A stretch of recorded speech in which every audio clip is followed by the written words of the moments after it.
Pinachera, primer evento, así que estamos súper contentos que sean ustedes las que abran el festival, la segunda edición de la Pinachera, y bueno, que súper bienvenidas y estamos encantadas de que estén hoy aquí con nosotros. Y doy la palabra a Alejandro, que va a estar aquí un poco moderando este encuentro de cine en mujer rural. Pues nada, muchas gracias, bienvenido, buenas tardes. Hoy estamos aquí, como ha dicho Irene, para hablar sobre cine y mujer en el ámbito rural. El objetivo de esta mesa, en el que hay convocadas 5 cineastas canarias que presentaré a continuación, es un poco visibilizar la realidad de la labor de la mujer en el campo y concretamente en el campo canario, de construir estereotipos, convenciones y, por qué no, pues generar o intentar generar nuevos relatos que sean más acordes a la realidad y a la problemática contemporánea, que luego intentaremos ver cuál es esa problemática. Voy presentándolas por orden, por ejemplo. Por ahí tenemos a Violeta Gil. Ella es graduada en Comunicación Audiovisual, desarrolla en Canarias diversos proyectos audiovisuales vinculados con los feminismos y el territorio canario. Es cofundadora de la productora audiovisual Lagarta Comunicación y ha realizado documentales como Maestras Rurales, Mujeres Empaquetadoras de Tomates, La Savia de las Mujeres, Vidas que Siembran Islas y Magas y Mauras. Seguimos con Estrella Monterrey. Es licenciada en Sociología por la Universidad de La Laguna, con máster en Gobernabilidad para un desarrollo sostenible con prácticas y estancias en la Universidad de Bergen. Ella codirige y produce el documental Viudas Blancas y realiza trabajos audiovisuales para diferentes instituciones públicas como Cabreras, La Palma Ecológica, AMAN, Mujeres a Pie de Campo y Como ella Miles. En la actualidad combina sus trabajos sociológicos en los ámbitos de la ruralidad, del territorio, la participación ciudadana o con coordinación de proyectos audiovisuales como El Barranco, que mañana se proyecta en el TEA, si no me equivoco. Beatriz Fariña, ella es bióloga, nieta de agricultores, hija de un agricultor frustrado, según me comentó, porque tuvo que dedicarse a otras cuestiones, y de una madre ama de casa, pero tiene huerta. Ella se define como un elemento de barriada, estas son palabras suyas, más que como alguien con grandes conocimientos en ruralidad, pero su vínculo con la ruralidad parte de intereses propios que a su vez han servido de trasfondo para sus trabajos audiovisuales como La Talega y Brujas de Teno. Cristina Regalado, aquí a mi izquierda. Ella es una artista canaria dedicada en gran medida al arte textil, aunque también realiza otros proyectos transdisciplinarios. Está interesada sobre todo en el folclore del oculto canario. Procede de una familia que se ha dedicado siempre al ámbito textil, una familia de mujeres con bajo poder adquisitivo que para llevar el pan a casa pues se dedicaba al tema de lo textil, ¿no? Calados, ganchillos, arreglos de calle, y tras la muerte de una de sus abuelas, ella siente la magua de querer continuar con toda esta labor y además trabaja en ello en su labor de artista. Ella es la que nos ha traído todas esas mantas que están hechas por ella, a mano, por supuesto, que podemos ir cogiendo en el encuentro para arroparnos y para arropar todo este evento, ¿no? Entonces nos quedaría Daniasa Curvelo, que ha escrito un textito porque nos va a dar una intervención sobre cine y mujer, que si les parece bien lo leo porque está estupendo, no hace falta añadirle nada. La historia del cine ha sido largamente estudiada y analizada por voces expertas, técnicas y formales. Sin embargo, el fenómeno de la producción cinematográfica y audiovisual no está exenta de lógicas de poder, hegemonía y privilegio. Es por ello que los estudios de género, con una perspectiva feminista, también han puesto su foco de atención en el cine como espacio no solo de representación, sino también como plataforma de relaciones interpersonales, muchas veces condicionadas por factores como el género o la raza. Y si hablamos de la historia del cine en Canarias, ¿qué mujeres han estado detrás de la cámara? ¿Qué películas representan a mujeres isleñas? ¿Qué hay en el panorama actual? Estas son algunas de las preguntas que Daniasa Curvelo va a poner sobre la mesa para iniciar este foro sobre cine y mujer rural. Así que, bienvenida Daniasa, y cuando quieras. Muchas gracias. Muchas gracias, Alejandra, por la presentación, y gracias a ustedes también por estar acá acompañándome, y a la organización de La Pinochera, pues por haber querido contar conmigo en esta edición del festival. Voy a hacer como una presentación muy...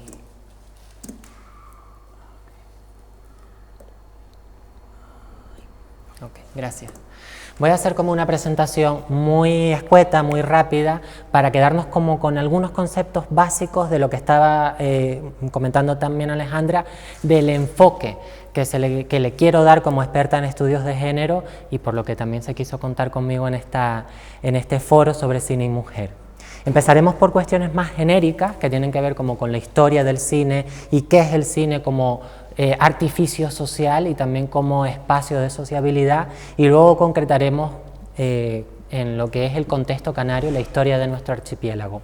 Entonces, como están leyendo en la pantalla, el nacimiento del cine se remonta a décadas atrás, a bastantes décadas atrás, en Europa, concretamente en Francia, con los hermanos Lumière.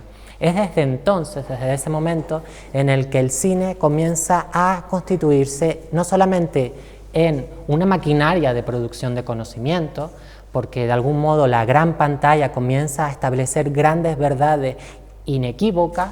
Lo podemos ver con el cine de Estados Unidos del siglo XX, durante la Guerra Fría, como el cine también es una herramienta política, o el otro bloque, ¿no?, la URSS en aquel momento, como también veía el cine como una herramienta de transmisión de ideas, ¿no?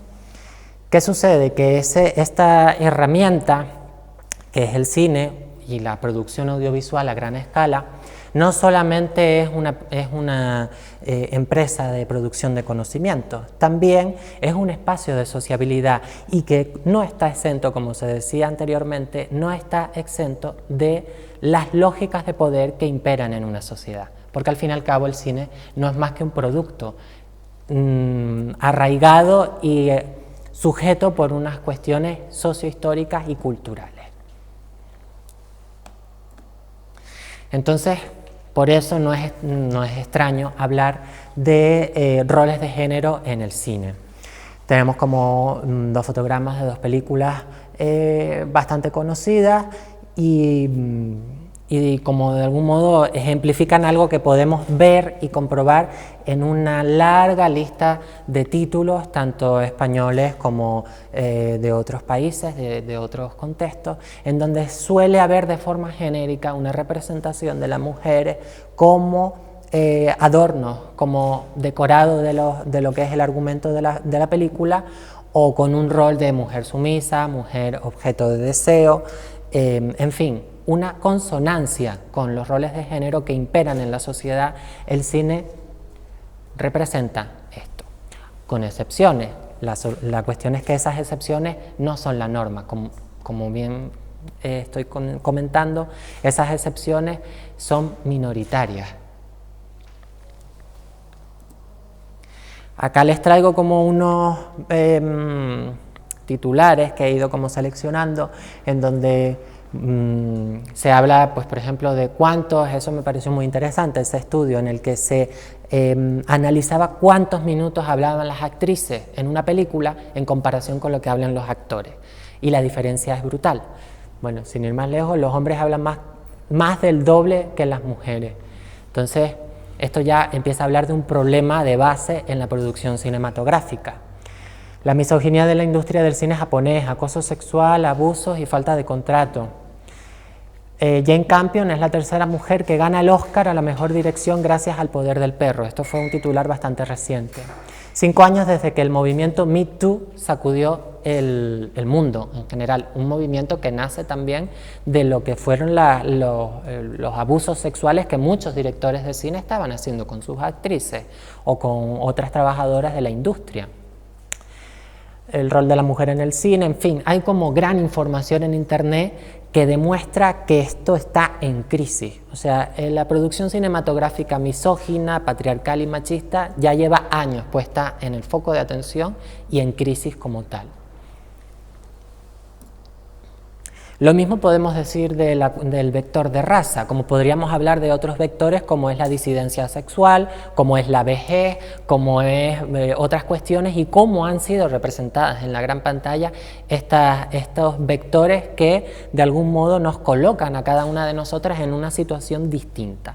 Y si hablamos del vector de raza o de la racialidad, vemos que hay de nuevo una reproducción de roles, una reproducción de estereotipos, fundamentalmente racistas, que en la gran pantalla, que en el cine encuentran el lugar donde consolidarse como verídicos. Y eso lo podemos ver en películas como El cantante de jazz, que es como para muchísima gente activista antirracista, es como la apoteosis de lo que es el fenómeno blackface, ¿no? Es la primera vez que alguien en la gran pantalla hace eso que se llama blackface, que es que un blanco se pinte de negro con rasgos exagerados y como con un estereotipo racista. Entonces, comento esto como otro ejemplo más de que el cine no está exento de las lógicas y las hegemonías que imperan en una sociedad. Acá les traigo otro ejemplo, que lamentablemente esta activista Sachin Littlefeather murió hace unas 2 o 3, murió hace 3 semanas, apunté acá, con 75 años de edad. Poco tiempo antes, la Academia de los Oscars, sí, la Academia del Cine, la Academia de Hollywood le pidió disculpas porque cuando esta activista nativoamericana sube a recoger el Oscar que le correspondía hacer a Marlon Brando, pero que no podía, y ofreció esa oportunidad de dar un discurso a Sachin, la academia entera la abucheó, porque aprovechó su intervención para denunciar públicamente cómo Hollywood seguía haciendo una representación racista de las comunidades nativoamericanas. Y la academia le pidió disculpas, menos mal que se las pidió antes de que falleciese. Si seguimos hablando de una cuestión más genérica y hablamos de dónde han estado las mujeres, hemos hablado que delante de las cámaras las mujeres suelen ser habitualmente representadas bajo esos roles. Hablemos ahora de las mujeres que están detrás de las cámaras. Entonces, estos son como pinceladas muy rápidas porque podríamos estar horas hablando. Pero si hablamos de mujeres detrás de las cámaras, directoras, tenemos que hablar de Alice Guy, que es como considerada la primera mujer cineasta, ¿no? Una mujer nacida en el siglo XIX y cuya producción ya abre un camino, ¿no? Abre un camino para muchas mujeres como Agnès Varda, que está también ahí puesta, que de algún modo asumen ese rol que ha sido históricamente masculino, que es el de dirigir, el de colocar el ojo detrás del visor y construir un relato que se va a representar en una sala de cine, ¿no? En una historia, un argumento. Y añado ese comentario aquí por si a alguien más le interesa seguir investigando en torno a esto, que es sobre la teoría cinematográfica feminista, ¿no? Que es una teoría que nace en Estados Unidos y que es fundamentada por expertas en comunicación, en cine, en todo lo que, en estudios de género, por supuesto, y que de algún modo ya venía poniendo en crisis, como decía antes, toda esta lógica de poder del cine. Si ahora concretamos un poco más, ¿no? Y hemos hablado de cuestiones de rasgos más genéricos y venimos a este territorio que habitamos. ¿Cuál es la historia del cine en Canarias? Pues he cogido como un extracto literal de Wikipedia, que ustedes saben que es como la fuente de conocimiento absoluta, donde dice, y les he puesto las palabritas en negrito así, subrayadas: las Islas Canarias han sido el escenario de numerosos rodajes desde la invención del cinematógrafo en 1895. La primera grabación en las islas, realizada por un operario de los hermanos Lumière, data de 1896. Muchas productoras nacionales e internacionales han venido a las islas para rodar por su clima y sus paisajes. Y en los últimos años el número de producciones ha aumentado gracias a las políticas fiscales que benefician a los rodajes en las islas. También Canarias cuenta con su propio cine, pero esto es como algo casi que secundario o terciario, bueno, no importa. Es como con autores que emergen en los años 70 gracias al cine amateur. Si se dan cuenta, el enfoque que, bueno, lo pongo acá, ¿no? Parece que solo somos escenarios y extras en sus películas. Y de ahí el fotograma de 3000 años, hace 3000 años era donde Rachel West hacía de mujer de la prehistoria, teñida, depilada y estupenda, sin un pelo en el bigote. Y luego Moby Dick, que se rodaron escenas en La Gomera, ¿no? La famosa de esta película, este clásico del cine que se rodó en la isla de La Gomera. Entonces, da que pensar que de algún modo la historia del cine, al menos en una página de divulgación como es Wikipedia, se plantea así. La historia del cine en Canarias, en la que somos paisajes por nuestro clima, somos escenario por nuestro clima y nuestro paisaje, y luego también porque tenemos una serie de beneficios fiscales de los que se aprovechan esas productoras, ya sean españolas o internacionales. Entonces acá, nada, estos son los inicios de las producciones canarias y donde ya empiezan a aparecer algunos nombres de directores, fundamentalmente directores de cine, que cogen la cámara y comienzan a producir. Entonces destacan Miguel Brito, que es considerado quien trae a Canarias lo que es el cine, Francisco González Padrón, en fin, más nombres que no ha incluido, El ladrón de los guantes blancos, que es la portada de esta película que es de 1926. ¿Y qué sucede? Que en los años 30 hasta los 70 hay una especie de parón, ¿no? Hay un parón y no es hasta a partir de los 70, con ese cine amateur que mencionaban en Wikipedia, donde hay un nuevo resurgimiento de lo que es el cine en Canarias. Y pasamos de esa etapa a esta, ¿no? A esta etapa en la que está Guarapo, en la que están los hermanos Ríos, en los que hay nuevas producciones. Está la Fundación Yaiza Borges, ok, ahí está. En fin, hay como una nueva etapa en la que el cine también empieza a ser una mirada más autocentrada y los directores y la gente que hace cine en Canarias comienza a mirar un poco hacia la historia local, hacia las condiciones, hacia crear una red en definitiva. Bueno, el objetivo principal del colectivo Yaiza Borges era potenciar el cine en Canarias y en los 90 luego continúan largometrajes y cortometrajes. Quise quedarme ahí, no avanzar mucho más. Y entonces llegamos a Nieves Lugo, que Nieves Lugo es para mí la directora fetiche. Y digo que, ahora explicaré por qué es fetiche. Bueno, Nieves Lugo es considerada la primera cineasta canaria, autora de la película La sortija encantada. Entonces a Nieves Lugo se la recuerda como, y su figura se la erige como la primera mujer cineasta. Y esto muchas veces, desde mi punto de vista, ha tenido como un fallo. ¿Por qué? Porque reproduce la ley de la excepcionalidad. Como si solamente ser mujer hubiera sido lo que a Nieves Lugo le hubiera permitido ser la directora que fue. Pero no fue solamente esto, sino también las condiciones de beneficio y de privilegio hasta cierto punto socioeconómico, ser una mujer de la Orotava con unas capacidades, con unas posibilidades que le permitieron coger la cámara y grabar. Entonces esto creo que también hay que tenerlo en cuenta.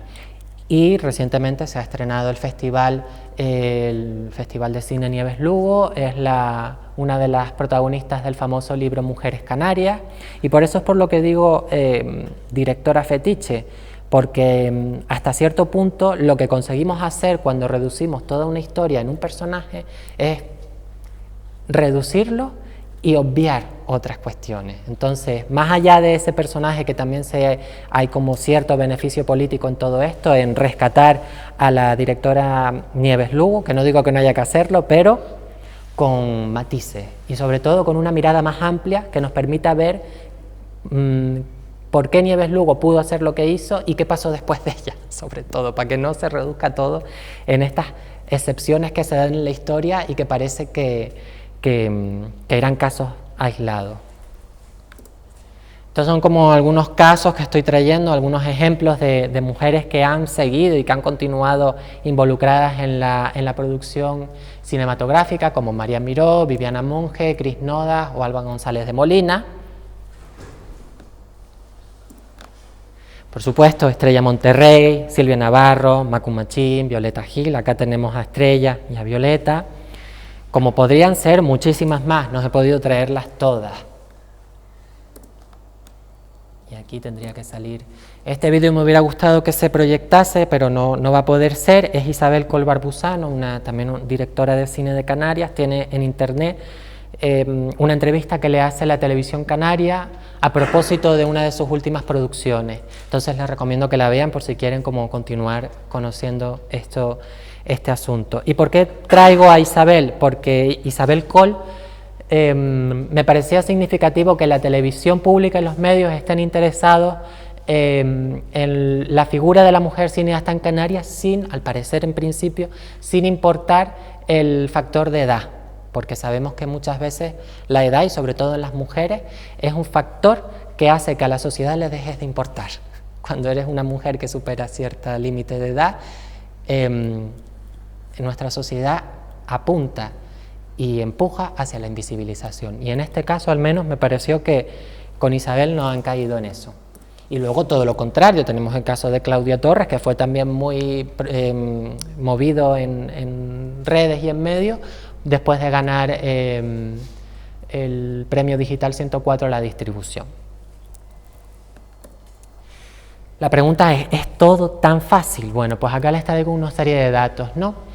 Solo el 26% de las personas que componen la Asociación de Cineastas de Canarias Microclima son mujeres, y esto está muy lejos de una representación paritaria en las personas que forman parte de ese espacio asociativo. También hice algunos estudios de otras asociaciones, de otros festivales. Acá pueden ver los resultados, ¿no? Solamente algunos ejemplos de quienes dirigen festivales de cine en Canarias. El Festival de Cine Nieves Lugo es dirigido por un hombre, el Festival Internacional de Cine de Las Palmas de Gran Canaria por otro hombre. Lo mismo sucede con el Festival Isla Calavera, que es codirigido por 2 personas, FICMEC de nuevo y Festivalito de La Palma también. La pregunta es, ¿hay alguna excepción en Canarias? Yo no encontré ninguna. Si ustedes la saben. Sí, aparte de ustedes, ¿hay alguna otra excepción? No abundan esas excepciones. El FICGAL. Y termino con esta noticia de la investigadora periodista Sofía Ramos, que me pareció súper interesante, ¿no? Porque ha sacado un trabajo específico sobre la situación de las mujeres en Canarias en el mundo del cine. Y el titular lo dice bastante claro: el 80% se sintieron infravaloradas en sus trabajos y tuvieron que esforzarse el doble. Y acá tienen el libro que ella está sujetando, Sofía Ramos, Ellas en el cine, el caso de Canarias. Lo lanzo como una referencia que sería genial volver a vernos después de haberlo leído y hablar de qué nos está compartiendo esta autora, Sofía Ramos, en su investigación. Y con esto termino mi intervención y doy paso a que continúe el debate. Gracias.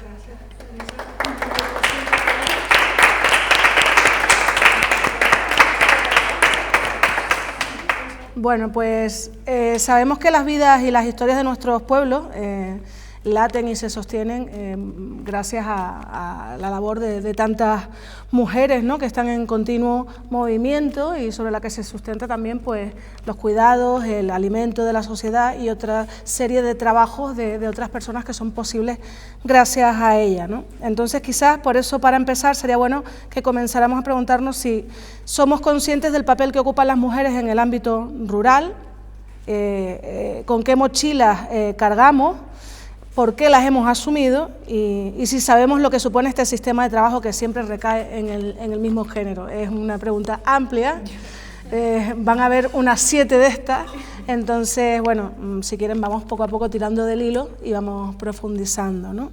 ¿Somos conscientes del papel que ocupa la mujer en el ámbito rural? No solo dentro del ámbito rural, sino como elemento vertebrador, tanto económico y social para el resto de la sociedad, ¿no?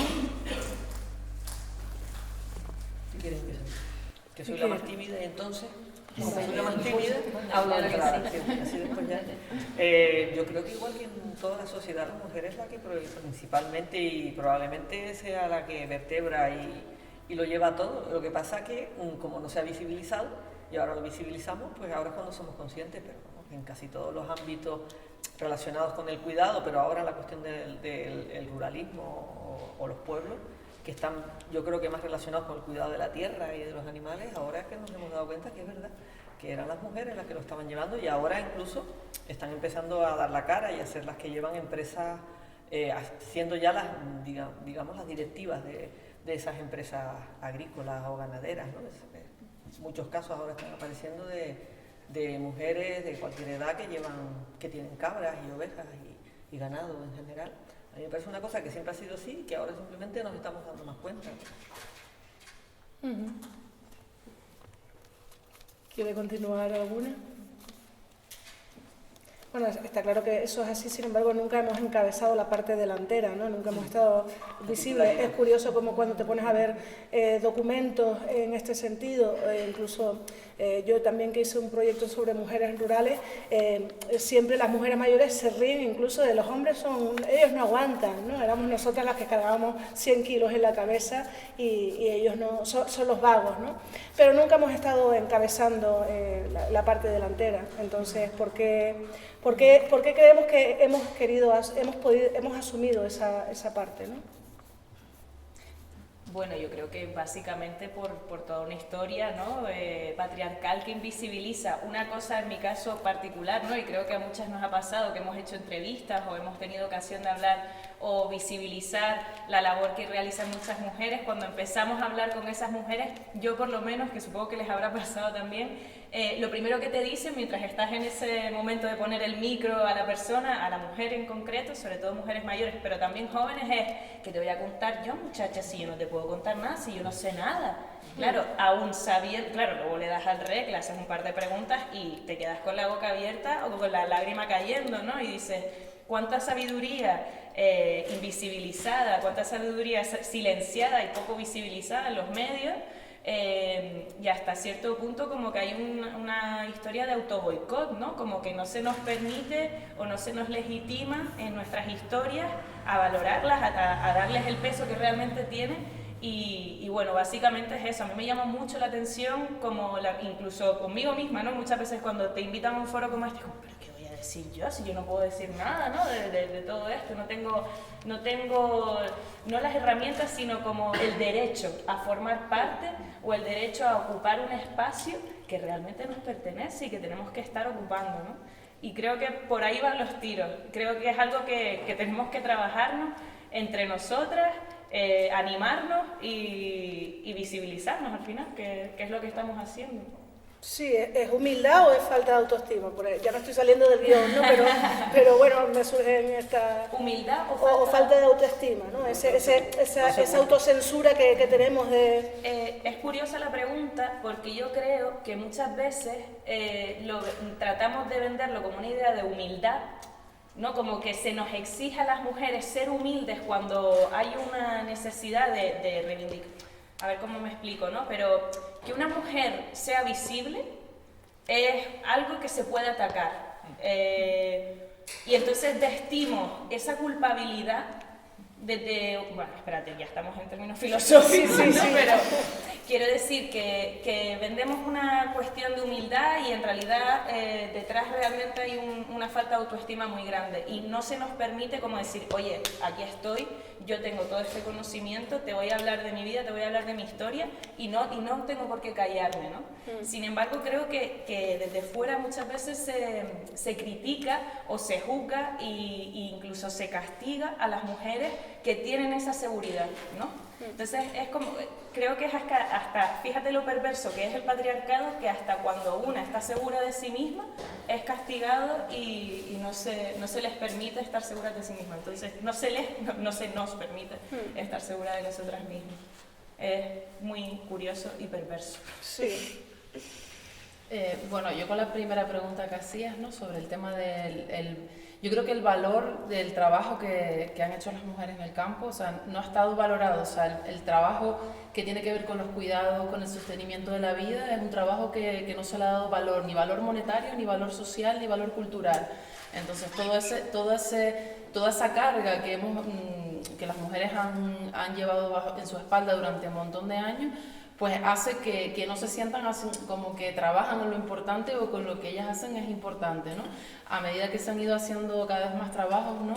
En la línea de visibilizar pues todo eso, y sobre todo con la exigencia que tenemos hoy en día de darle la vuelta a la pirámide y colocar los cuidados como lo central en esta vida, ¿no? Nos vamos dando cuenta que lo que nosotras históricamente hemos hecho, lo que han hecho las mujeres, es totalmente importante y relevante y que tiene que estar ahí en el centro, ¿no? Y ahí en este festival hay un montón de mujeres que participan, que son encargadas de eso precisamente, de mantener y de sostener la vida, y creo que eso es algo que tenemos que, incluso desde el audiovisual, ¿no? Potenciarlo, crear narrativas en esa línea para procurar, pues, no solo visibilizar, sino también ir más allá y procurar esos discursos que generan la transformación social en este plano, ¿no? Yo siento todo esto también que, no sé, las mujeres son las encargadas de llevar las historias, de llevar los cuentos, de llevar la tradición oral, y cuando intentas preguntarles a ellas, de repente es como si eso no valiera nada, cuando han sido las responsables de llevar esas historias incluso siglos. Y así les hablas de cosas que ellas no consideran científicas o que ya están pasadas de moda, como por ejemplo las señales que daba el cielo, las señales que pueden tener también o de tipo religioso, de tipo espiritual.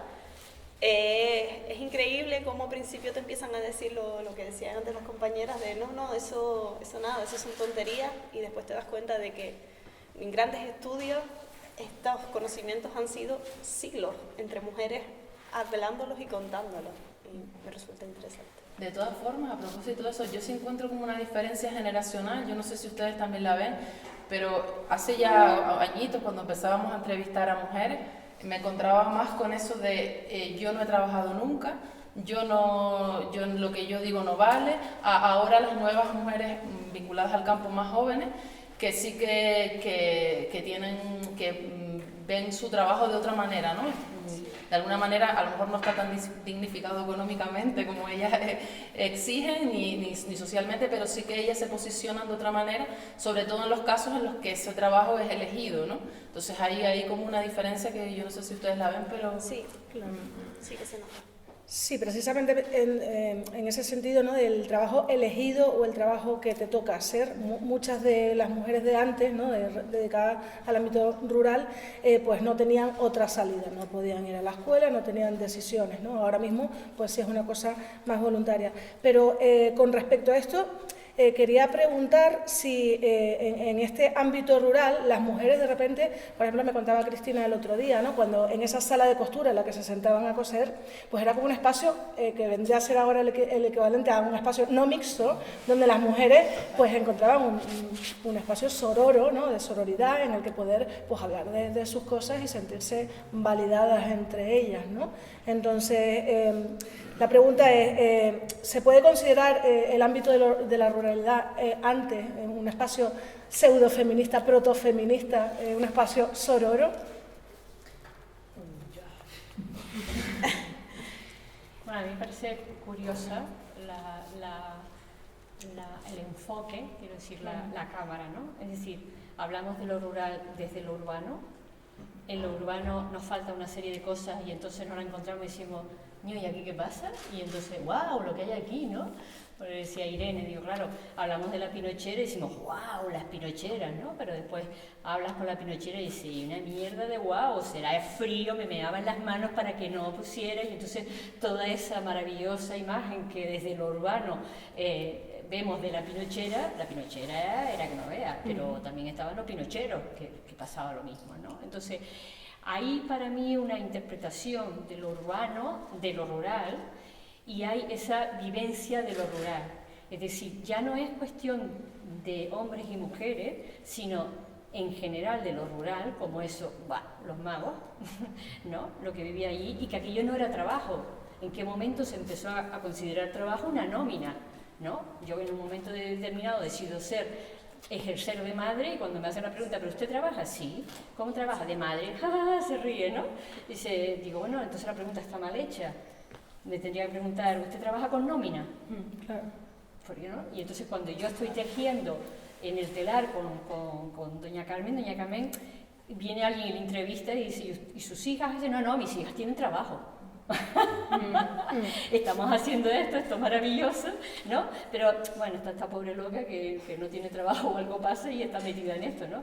Pero hay una diferencia, mis hijas sí tienen trabajo y no es tejer y no es el trabajo de la lana, ¿vale? Entonces, aquí llamamos trabajar, vamos a ir cambiando eso, no, esto sí es un trabajo. Pero vamos viéndolo también cómo entramos en ese feminizar esta sociedad en el sentido de que lo creativo tiene un valor. ¿Y qué pasa con lo creativo? Le dicen, no, pero usted cobra menos porque, claro, esto, ¿no? Y se valora menos, lo creativo. Si hay dinero para los informáticos, hay dinero para una serie de tal, pero si eres creativo, entonces, bueno, claro, tú lo que estás haciendo es... Aquí llamamos trabajo. Sí, desde luego. Sí, además lo creativo depende de cómo se mire, ¿no? No es lo mismo uno que es diseñador gráfico que uno creativo que trabaja en la lana. Uno da pasta y otro, pues, a lo mejor depende de dónde pongamos el centro. Está claro que ahora, pues, afortunadamente empezamos a poner la ética de los cuidados en el centro, el valor de lo creativo, de la vida, ¿no? Y quizás por eso ahora cada vez más empiezan a surgir mujeres más jóvenes que sienten cierta curiosidad por todo este tema de la ruralidad, que... ¿Cómo vemos esa faceta? ¿De dónde creemos que nace ese impulso? Con respecto a la pregunta anterior que hiciste, que me quedé pensando, de si antiguamente podríamos decir que eran espacios pseudofeministas o sororos, yo creo que ellas fueron listas y encontraron lugares entre las grietas. En un sitio en los que apenas habían espacios, encontraron unos lugares donde aprender. O sea, yo sé también de cuartos de costura donde las chicas aprendían a leer si una sabía. Entonces era la forma que encontraron de entre esas pequeñas grietas intentar tirar para adelante lo que se pudiera.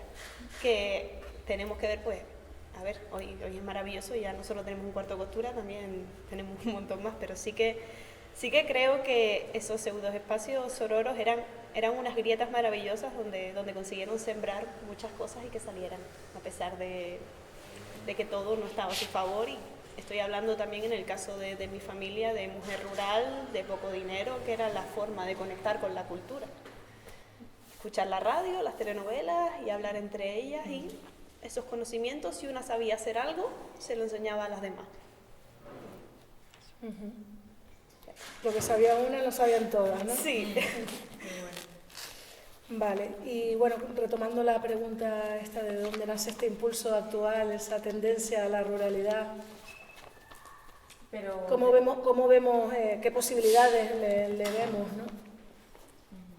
Eso conectaba también con lo que decía Beatriz al principio. Bueno, si vemos, por ejemplo, los festivales encabezados por hombres o dirigidos por hombres, pero bueno, cada vez más empiezan a haber explotaciones agrarias en manos de mujeres y demás. O sea, hay algo que está cambiando, ¿no?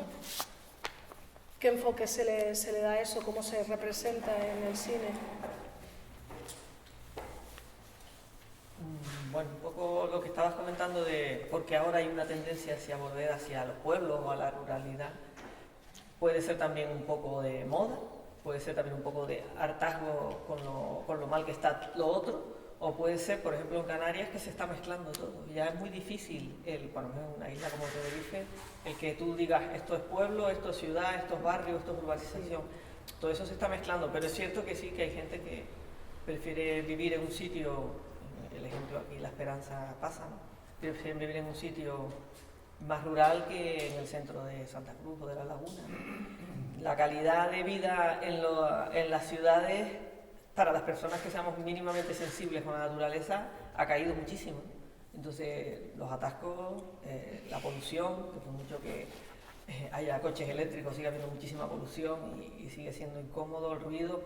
Puede ser que todo eso, es una reflexión así interna, haga que la gente esté buscando, pues, lugares con mayor calidad de vida. La cuestión de que se pueda trabajar fuera del ámbito, gracias al teletrabajo, se pueda trabajar fuera de lo que es el núcleo urbano, son los falsos rurales, ¿no? La gente que se puede ir a vivir a un sitio muy chachi y no tenga que ir todos los días yendo a la ciudad, ¿no? Más bien una reflexión en voz alta más que una respuesta. Sí, Claro, es que respondiendo un poco a raíz de lo que comentaba Beatriz, también es que es eso, que hay como dos motivos principales, ¿no? Uno es como una intencionalidad de convivir en y con el espacio rural, el campo canario, una palabra que hay que reivindicar, y otra cosa es irte al campo, ¿no? A vivir. Y tener como un teletrabajo y no tener ningún tipo de vínculo con lo que es el territorio. Creo que es algo, esto segundo, que ha surgido mucho, creo yo, teoría mía, a raíz de la pandemia, obviamente, ¿no? Como que hemos sido más conscientes de la necesidad del vínculo con la naturaleza, con lo que viene siendo el entorno no solo rural, sino marítimo, como las islas, ¿no? Esa conexión con la tierra, creo que ha sido un despertar colectivo, ¿no? Pero sí que es verdad que creo que quienes se han ido, quienes han tenido la oportunidad de encontrar un cacho tierra, porque la cosa está difícil hoy en día, y poder vivir ahí, creo que la pregunta que hay que plantearse es de qué manera convivir en ese espacio y con la gente que lo habita, ¿no? Y con la tierra que está ahí, porque al final, ¿de qué sirve que nos estemos trasladando a espacios rurales si seguimos reproduciendo una serie de dinámicas supercapitalistas, básicamente teletrabajando y sin conocer a tu vecina, ¿no? Yo creo que al final incluso eso puede ser hasta más peligroso que quedarte en la ciudad, ¿no? Donde los objetivos están súper claros. A lo que se le suma, además de la pandemia, las políticas que está impulsando el gobierno para los nómadas digitales, los refugios climáticos y que vengan a pasar temporadas de calor, los turistas europeos, o sea, a ocupar esos espacios también de la costa o del campo. Entonces, toda esa serie de incentivos están ahí y tenemos que darles una buena pensada, porque lo que comenta la compañera es totalmente de acuerdo, o sea, los lugares hay que habitarlos desde la raíz. Sí, es muy interesante pues, todo este movimiento que se está dando, ¿no? Yo vengo de la Isla del Hierro y ya ha llegado allí todo este tema de las viviendas vacacionales y donde se echa a la gente que vive allí de las casas para hacer las viviendas vacacionales. Entonces dices, no tiene sentido, ¿qué está pasando, no? Se llama capital. Ya. Bueno, fue muy significativo que en La Palma, después de la erupción, hubiera gente que tenía allí su vivienda o su segunda vivienda y exigiera que los papeles administrativos fueran en inglés o en noruego porque no podían hablar español. O sea, eso habla de toda una comunidad que hay en Canarias que funciona como reductos que no se relacionan con el resto. Entonces hay como una sociabilidad que funciona al margen de ese espacio, de ese contexto y de una isla que es mayoritariamente rural como es La Palma. Entonces ya estamos viendo que hay dinámicas en las que no existe un vínculo con esa comunidad. Son perversiones, ¿no? Porque tú dices, wow, ese movimiento, pero ¿qué significa? ¿Qué está pasando en ese movimiento? ¿No?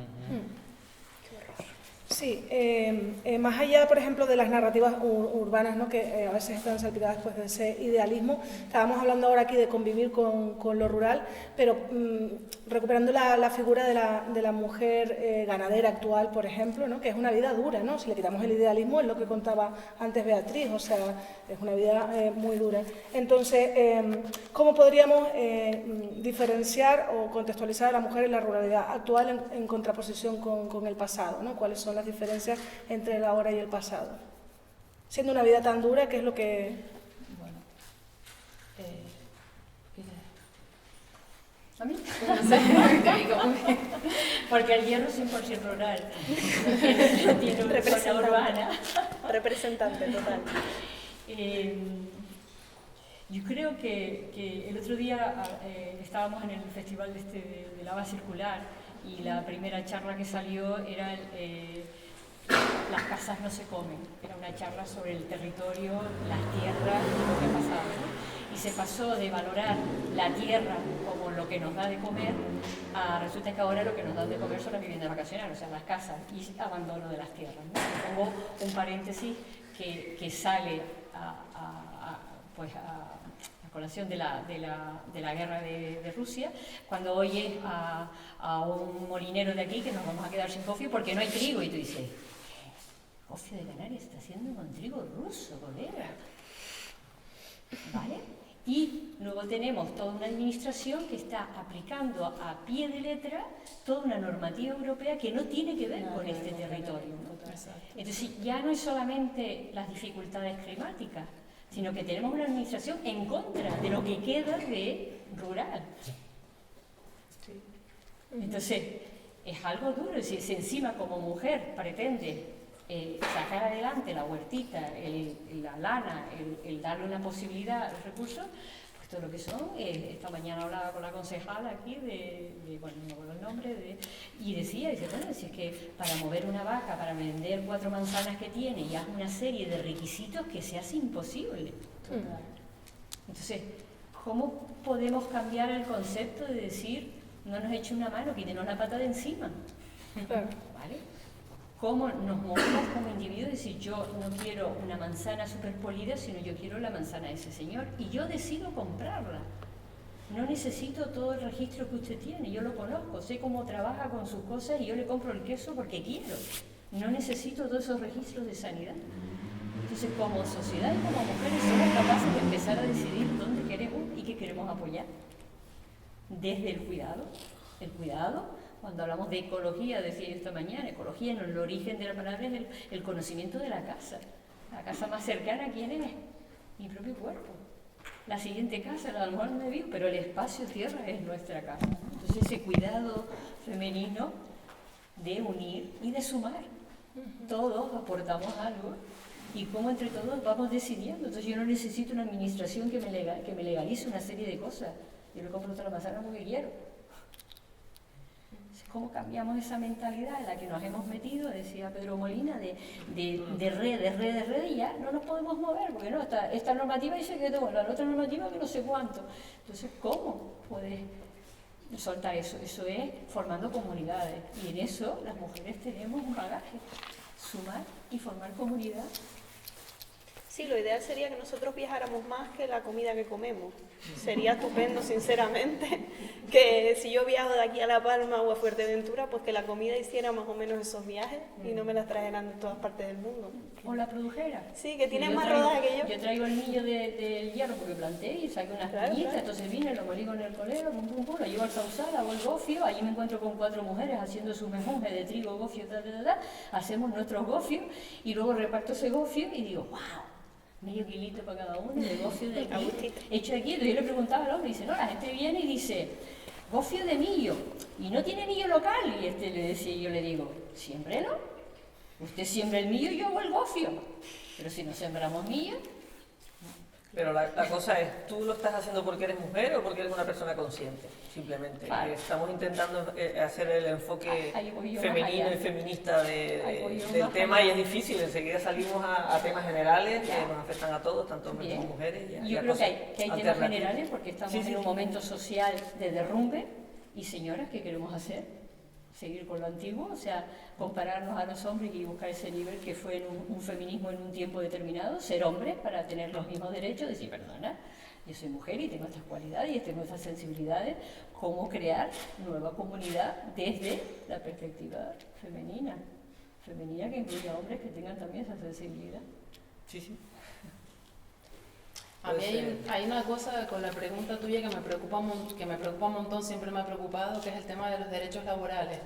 Y claro, históricamente es verdad que un montón de mujeres del campo y de la ganadería, que hay una invisibilidad bastante grande, han estado sin ese reconocimiento de sus derechos. Y eso, sobre todo las que hoy en día están cobrando pensiones no contributivas, y ese tipo, y sin tener el derecho a esa pensión de jubilación que realmente les pertenecería por todo el trabajo que han hecho, ¿no? Eso es algo que a mí me duele bastante.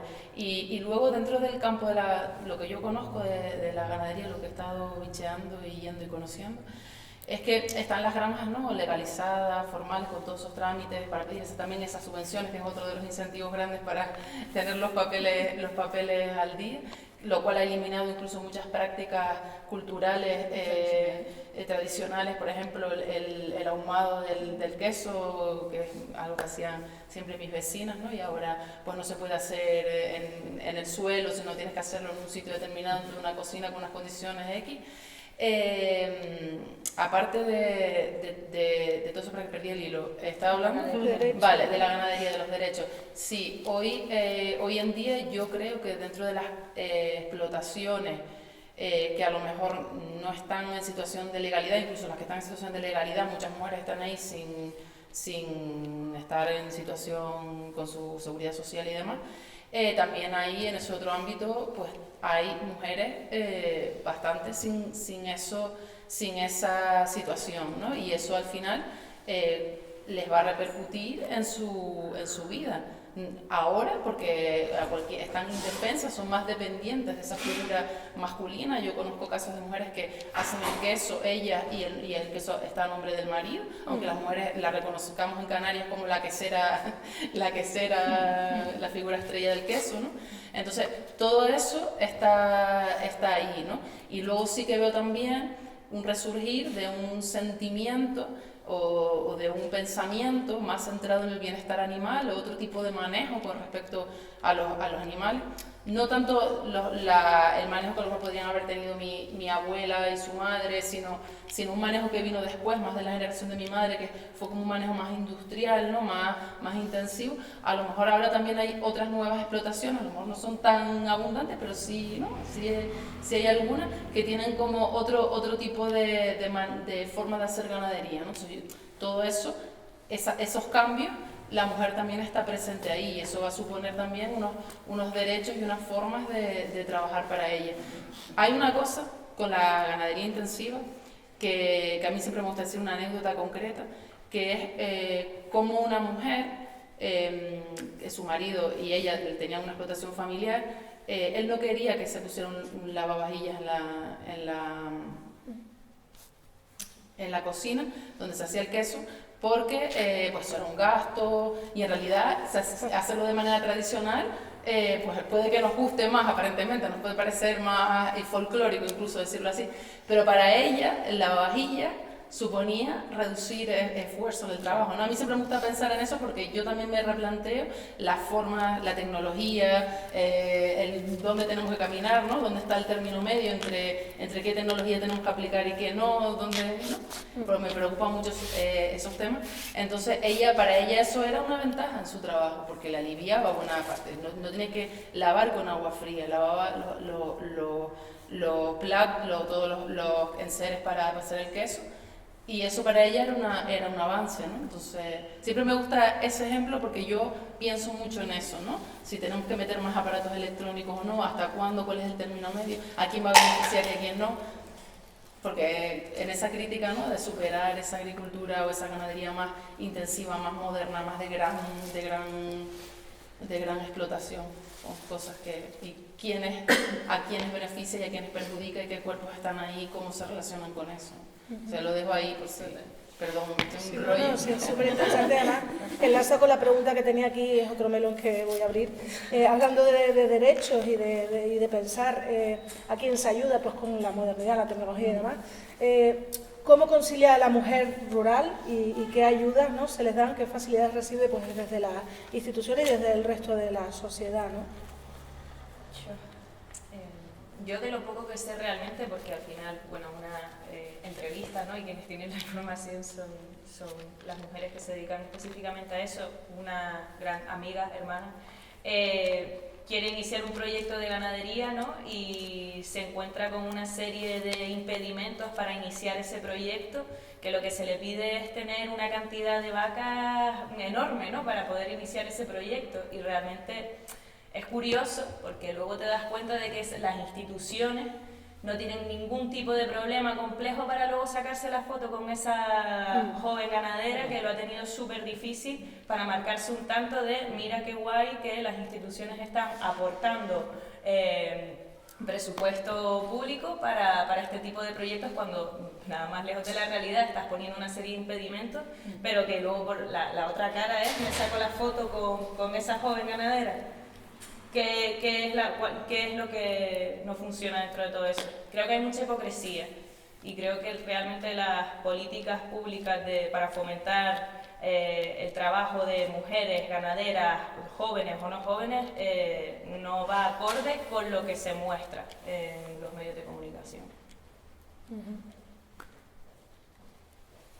No sé si hay ayudas específicas para las mujeres, como en el cine. En el cine en los proyectos, si pones mujeres, hay muchas veces las subvenciones Sí, son favorecen como a checks, equipos, ¿no? equipos Sí. que verán más mujeres. Creo que lo que es en la cuestión ganadera y agrícola, creo que lo de jóvenes agricultores sí se está moviendo desde hace años, un poquito, pero no, lo desconozco, si por el hecho de ser mujer se está facilitando de alguna manera. Pero como somos más resilientes, seguro que ahí estamos. Hay algunos programas, sobre todo impulsados, por ejemplo, yo conozco el del Cabildo, que lo que hacen es pues, dar formación específica, Sí. ese tipo de cosas, sí. De tutoría, de Sí. tutoría. No, aquí en Tenerife, Sí, sí, sí, sí. en Canarias también. Sí. Luego a la hora de a nivel de economía y subvenciones y demás, no lo sé, creo que es meterse también dentro de... Al final, pero no sé, Pero pregúntate. La cuestión es que seguimos trabajando con un concepto capitalista de la vida, ¿no? Claro. Entonces, no vamos a, por ejemplo, antiguamente en el hierro, por ejemplo, tenían una manadita que no pasaba a lo mejor de 50 animales. Lo que tú puedes llevar, lo que tú puedes manejar y lo que el territorio aguanta, ¿no?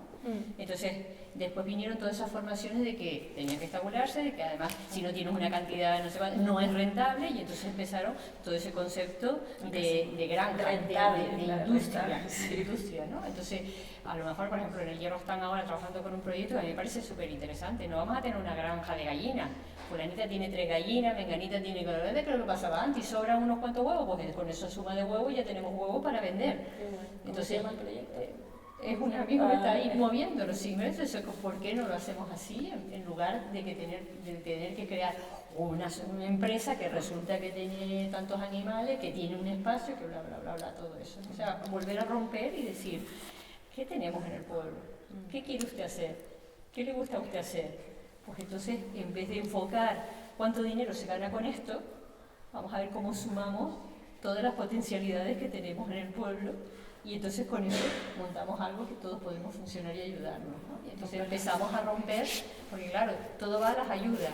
Vale, pues si viene y usted cumple esto, si no lo cumple, fuera las ayudas, ¿no? Ahora llegaron al hierro, después de 4 años de sequía, viene una inspección del gobierno de Canarias, y le quitan las posibilidades, y dice la gente con préstamos que habían hecho porque les iban a dar no les recogen la leche, no la pueden vender, entre ellos se pasan la leche para ver cómo escapa, pero uno de los chicos más jóvenes con su mujer que están llevando está aquí, porque viene un funcionario de una ciudad, de un concepto, a aplicar una normativa así, sin realmente tener ninguna sensibilidad con el espacio.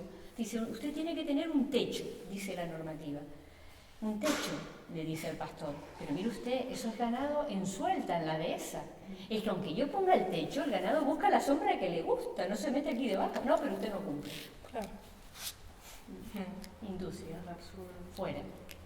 Artesanía lo mismo. Tenemos una feria regional, tenemos una ley del gobierno de Canarias que debe de apoyar a la artesanía canaria, ¿no? Y la primera puntuación que te da y la máxima que consigues es si estás dado de alta como autónomo. Y confunde estar dado de alta como autónomo con estar dado de alta en actividades económicas. ¿Vale? Entonces, si yo estoy planteando un oficio que ahora mismo no da para vivir y tengo que buscar otra forma, ¿cómo voy a estar dado de alta como autónomo? Sí. De todas formas, por poner un poco de polémica y contradecir a Violeta ahora, para pelearnos un poco. Nada, lo de la foto, fíjense. Yo también soy muy crítica con eso de la foto, ¿no? De foto ahora y luego no apoyas y tal. Pero también hay otra historia inmaterial en esa foto que yo he empezado a valorar con el tiempo. Y yo no me refiero a la foto con la política o el político de turno, sino a la foto de la persona que ha hecho el trabajo y ese reconocimiento. A mí siempre, nosotras hemos trabajado, y esto ya lo hemos hablado, hemos trabajado para ese tipo de actos haciendo materiales audiovisuales, ¿no? Y siempre hemos ido con esa contradicción de estamos haciendo esto como un homenaje cuando realmente habría que hacer una vuelta de tuve, y siempre hemos tenido ese tipo de historia en la cabeza, ¿no? Yo recientemente estoy teniendo conversaciones con una señora tejedora de La Trapera, y ella siente un orgullo tremendo con el reconocimiento que a ella le hicieron de mujer rural, y también con que la llevaran a la feria, que la movieran, porque gracias a eso ella pudo viajar, salir de su casa, y lo que para ella significó todo ese mundo con el que nosotras normalmente nos estamos comiendo la cabeza de esto porque lo hacemos, si realmente queremos que vayan más allá, que las políticas cambien, que no sé qué. Entonces, eso a mí me lleva a pensar también, ¿no?, en ese valor inmaterial que a veces también tiene el reconocimiento y que a lo mejor en nuestra generación, no sé, no lo vemos tanto, pero para algunas mujeres es muy importante y eso también les lleva ya a tejer relaciones con otras personas, a sentirse reconocidas. No sé, creo que eso, yo por lo menos, no sé si es que me estoy haciendo ya más mayor, pero que eso lo empiezo a ver como bueno, pues en realidad también ha cumplido su función, ¿no? No sé. Hombre, sí, siempre es como para tener un orgullo de cuando saliste en el periódico. Yo conozco un montón de gente que lo tiene marcado en la casa. Mira, salí aquí, tal, claro. Imagínate. Y con respecto a lo que hablábamos antes de las cantidades enormes de animales también que te hacen tener, se ve claramente en que, yo qué sé, en la Orotava ahora todas las cabras son negras por encima, canelas por debajo. O sea, no hay otro tipo de cabras, son las mismas. Y con las gallinas 3/4 de lo mismo. Canela y redonda. No hay más tipos. Y que antes, yo qué sé, yo me acuerdo de eso cuando mi familia, que lo que ha tenido es poquito para subsistir y tal, pues sí que había de diferentes tipos y tal. Ahora se coge pues la más barata porque tienes que tener tropecientos animales y las ves y parecen todas uniformadas cuando van, que tú dices, ¿qué les pasó a esta hora? Pero sí, eso. Muy bien. Bueno, vamos a abrir otro meloncito de esto interesante. ¿Qué lugar ocupa el machismo en el ámbito rural? ¿Están estas zonas más afectadas o realmente forma parte de este estereotipo pensar que las zonas rurales están más afectadas? ¿Es real o no? ¿Y cómo podemos visibilizar esa desigualdad dentro del ámbito rural? Todo esto en general y desde el punto de vista del cine, quiero decir, ¿cómo podemos contribuir a eso? Compleja. Yo creo que sí, que hay machismo en el mundo rural, es lo que aparentemente lo que uno percibe. ¿Y por qué? Pues no quiere decir que es que haya menos o más cultura, o lo que sea, menos posibilidades, el aislamiento ayuda a que la gente no pueda salir a formarse fuera. Quizás vaya por ahí la cosa, pero yo sí pienso que sí que hay más carga machista en la ruralidad real. El aislamiento también tiene como otra cara, ¿no? Una moneda que tiene dos caras, porque del mismo modo que permite que se den en muchos pueblos, y las que somos de zonas rurales lo sabemos, que se den lógicas y dinámicas familiares súper violentas, en las que hay violaciones, en las que hay incesto, en las que hay palizas, en las que hay, y están totalmente legitimadas o justificadas por ese aislamiento. También hay gente que vive en la última casita de allá arriba del risco, que pueden ser dos mujeres que viven juntas y nadie sabe muy bien por qué esas dos mujeres viven juntas. Pueden ser madres que crían solteras, pueden ser personas que viven una sexualidad o una identidad al margen. En mi pueblo mismo hay muchos casos así. Cipriana mismo, la de Teno, fue una mujer que tuvo un hijo con un inmigrante y lo crió sola. Y eso seguramente en el casco abajo, esa pobre mujer Cipriana hubiera padecido de todo, porque en el casco lo hubieran tratado, pues se pueden imaginar como que. En cambio, vivir en Teno y que tu vecino más cercano esté a lo mejor a 1 kilómetro y pico, te hace gozar también de una lejanía, ¿no? De todo ese control social que hay mucho en los pueblos. Entonces quería como tenerlo en cuenta. ¿Alguna reflexión más que quieran aportar en esta línea? Yo creo que a través del cine o de los documentales se puede hacer visible otras posibilidades, ¿no? Que también entiendo, por ejemplo, en lo rural, cuando yo llegué allí a hacer el trabajo de la lana, pues vivía sola y iba al bar a echarme un café. Y entonces, de repente, empiezas a darte cuenta de que, bueno, en 2021, en 2001, así que no fue hace tantos siglos, ¿no? Y entonces de repente notabas que, bueno, que alguien se te arrimaba y se te arrimaba de otra manera porque las mujeres no van al bar a echarse un café. Entonces, de alguna manera hay como una estructura social de funcionamiento que al romperla tienes que asumir el plantear nuevas posibilidades. ¿Me explico? Yo voy a tomar un café y cuando usted se acerca más de lo necesario, digo que yo me tomo un café aquí, no quiere decir sí, no es. ¿Vale? Y establece una nueva posibilidad. Y puede darse otro respeto, es decir, están acostumbrados a funcionar de una manera. En los pueblos hay unas estructuras y unas cosas que no se hablan ni se dicen, pero funcionan. Así. Cuando llegan y lo rompen, pues se quedan fuera de juego. ¿Dónde está el esquema en el que yo funcionaba, en el que esto es posible o no es posible? ¿Vale? Vamos a establecer una nueva posibilidad. Si llevar eso al cine, no desde la confrontación, sino desde la posibilidad, yo creo que es interesante y sanador en esta sociedad. Porque si no, al final yo voy dándome cuenta de que estamos creando con una especie de narraciones esa oposición hacia el otro lado con respecto a lo masculino, ¿no? Y yo creo que en lo masculino también hay mucho sufrimiento. O sea, al perder el esquema en el que has sido educado y que ahora no es válido, y que yo era muy hombre porque hacía una serie de cosas y ahora resulta que no, pues entonces ¿qué es ser hombre? ¿Vale? Entonces yo creo que ahí también hay un sufrimiento. Entonces, si desde el cine llevado por mujeres somos capaces de invitar a otras posibilidades, yo creo que es algo muy sanador socialmente. Vale, sí. Vamos a continuar con esta línea y ya de las últimas preguntas, pero bueno, también de la más amplia, ¿no? O sea, que podemos extendernos los 10 minutos que nos quedan. Hablamos de cine, de representación o reflejo, hablamos de feminismo como herramienta, del cine como herramienta para acercar los feminismos al ámbito de lo rural. Entonces, ustedes como cineastas, cada una que me vaya aportando su visión, ¿cuáles son los nuevos relatos que podemos construir a través del cine que nos separan de las convenciones tradicionales, ¿no? ¿Con convenciones tradicionales te refieres a formatos específicos del cine? O no, me refiero a los estereotipos y a todo ese imaginario, ¿no?, que hay en torno a la figura de la mujer rural, la mujer ganadera y demás, ¿no? ¿Cuáles son los nuevos relatos que podemos construir a través del cine, en relación también a lo que decía Beatriz, y utilizarlos como medio para acercar los feminismos al ámbito de lo rural, ¿no? Claro, yo creo que siempre va a repercutir, bueno, la importancia es quién mira, quién está detrás de esa cámara, quién escribe ese guión, quién monta esa pieza.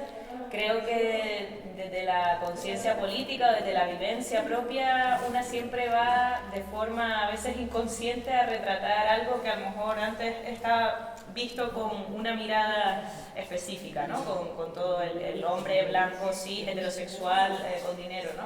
Entonces, ya de por sí, el hecho de cambiar esa mirada va a repercutir en un cambio de discurso. También creo que no podemos categorizar lo rural como si fuera incluso un género cinematográfico. Así como se hacen películas de ámbitos urbanos, también hay películas en ámbitos rurales y en el ámbito urbano no se categoriza como cine urbano, ¿no?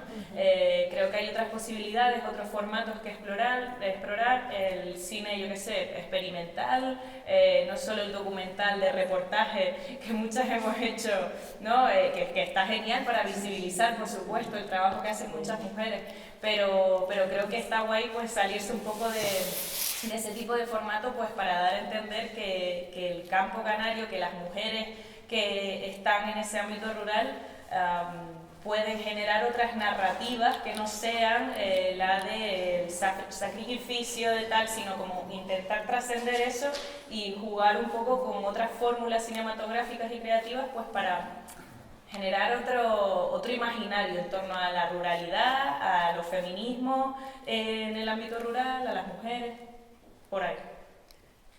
Yo creo que la famosa frase de lo que no se habla no existe es aplicable. En mi caso, yo no me había enterado de que era rural.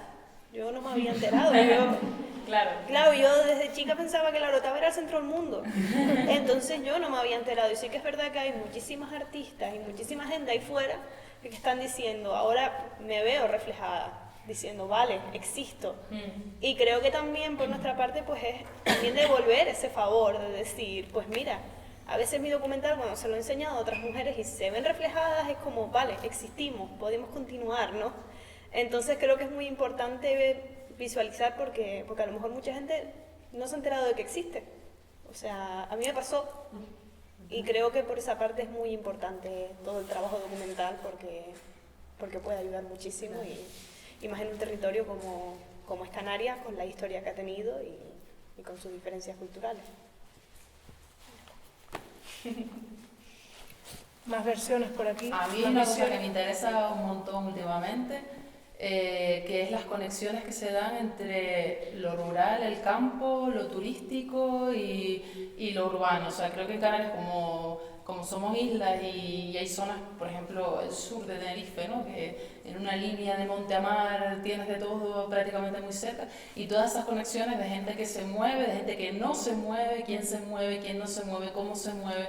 Creo que eso es un mundo maravilloso para el cine, que ojalá podamos meterle mano, ¿no? Y sí que creo que en los últimos años, sobre todo con la celebración del Día de la Mujer Rural, etc., ha habido una serie de trabajos audiovisuales que han salido al amparo de eso y que tienen su parte positiva, su cosa positiva, y muchas nos hemos criado ahí como realizadoras, hay que decirlo porque es así, pero creo, por lo menos yo como realizadora, estoy coincido totalmente contigo, siento la necesidad también de trascender eso y de caminar por otros lares para construir narrativas de transformación hacia formas menos capitalistas o hacia las otras lecturas de nuestro territorio, que también innovando en formato, no solo reportajes, sino incluso caminar la ficción, que creo que son necesarias. El cine al final construye imaginarios, la ficción construye imaginarios, reflejarnos en esos imaginarios, pues es algo que necesitamos, ¿no? Escuchar los sonidos de todas esas voces que están ahí.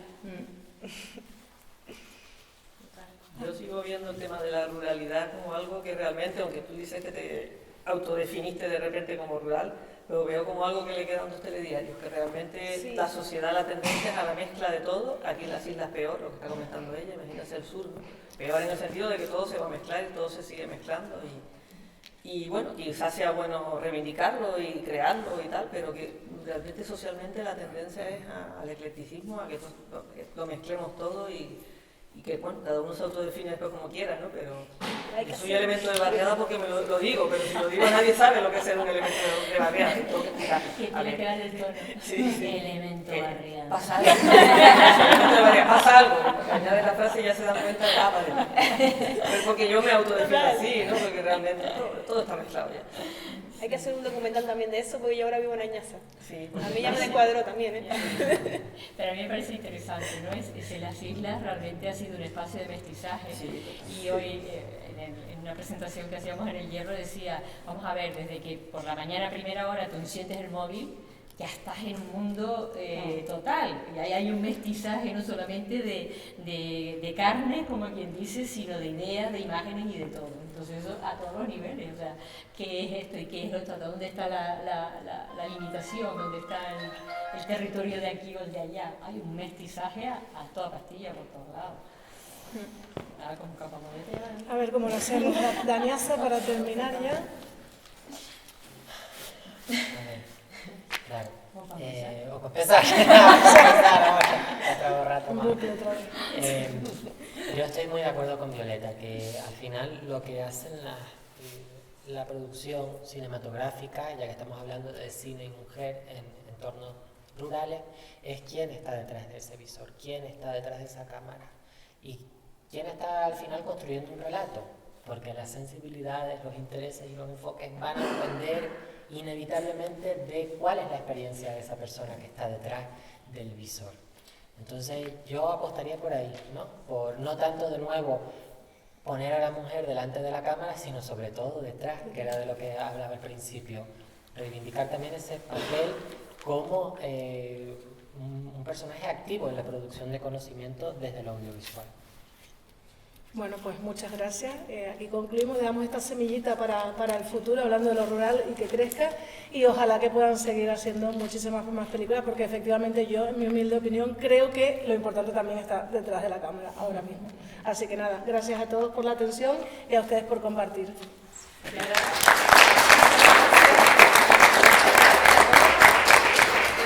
Una semillita que esperemos que florezca y que sigamos cultivando trabajando aquí en la Pinochera porque es uno de los motivos por los que hemos iniciado la Pinochera, para reunirnos y para seguir hablando de esto y seguir creando y hacer las fuerzas. Vamos a hacer una mantenería que no veas. Ahora les voy a invitar no solo a hablar, sino también a ver cine, un poquito de nuestras creadoras que están por aquí y a tomar un poquito de, si quieren, un tecito, un cafecito, hay algo para entrar en calor, que estamos aquí en el monte.